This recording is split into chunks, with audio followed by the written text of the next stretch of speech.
karena telah melakukan kejahatan dalam kampus. Hal ini untuk menjadi pembelajaran terhadap mahasiswa yang lainnya supaya tidak melakukan kejahatan dalam kampus UBL.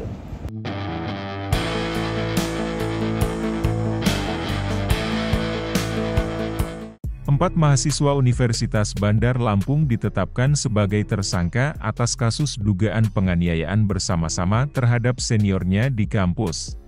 Adapun keempat tersangka yakni Mario Javier alias Hansif, Yoga Pamungkas, M. David dan Arya Maran yang telah melakukan penganiayaan terhadap Veroniko Puryogradenti.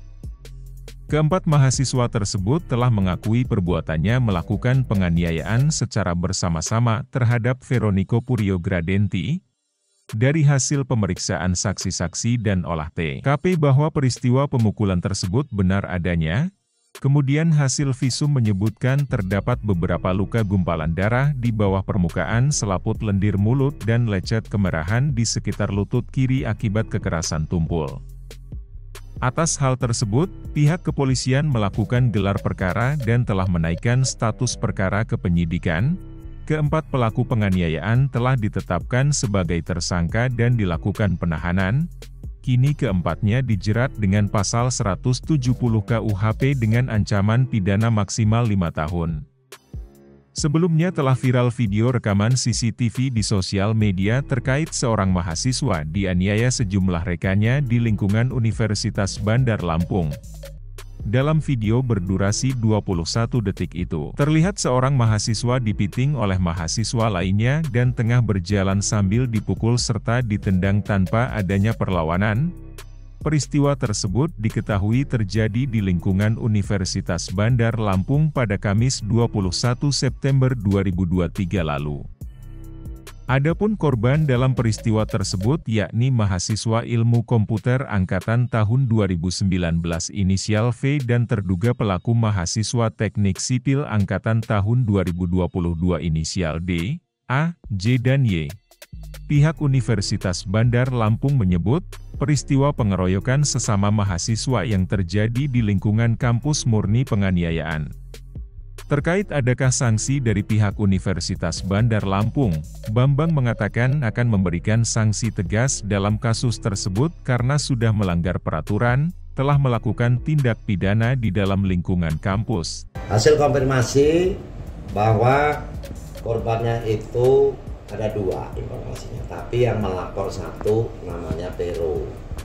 Nah, laporan itu saya dapatkan bahwa laporannya ke Polda Lampung.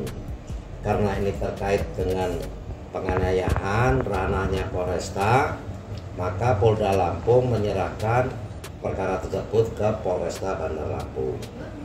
Berdasarkan hasil laporan itu bahwa Veronika menjadi korban penganiayaan dari mahasiswa UBL juga Fakultas Teknik. Informasi yang kami dapatkan terduga pelakunya adalah 4 orang. Tapi korbannya 2 orang, yang satu namanya Iksan, yang satu namanya Pero.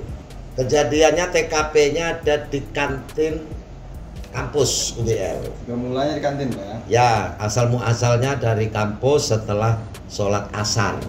Pemicunya apa itu? Pemicunya apa? Nah, pemicunya informasi yang kami dapatkan adalah mahasiswa teknik tersebut dipinjami korek oleh Fakultas Teknik.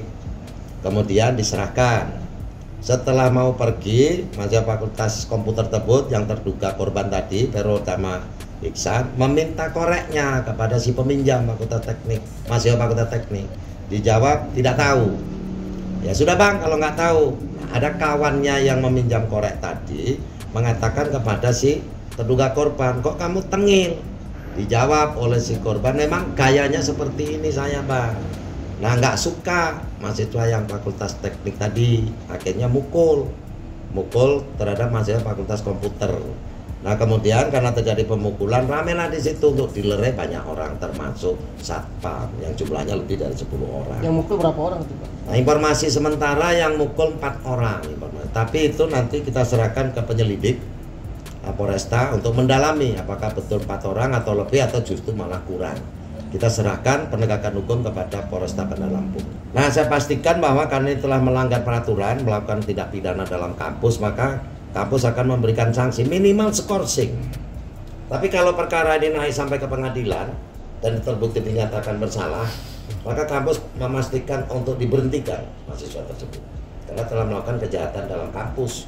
Hal ini untuk menjadi pembelajaran terhadap mahasiswa yang lainnya supaya tidak melakukan kejahatan dalam kampus UDL. Dari Bandar Lampung, Tim Liputan Kupas TV melaporkan.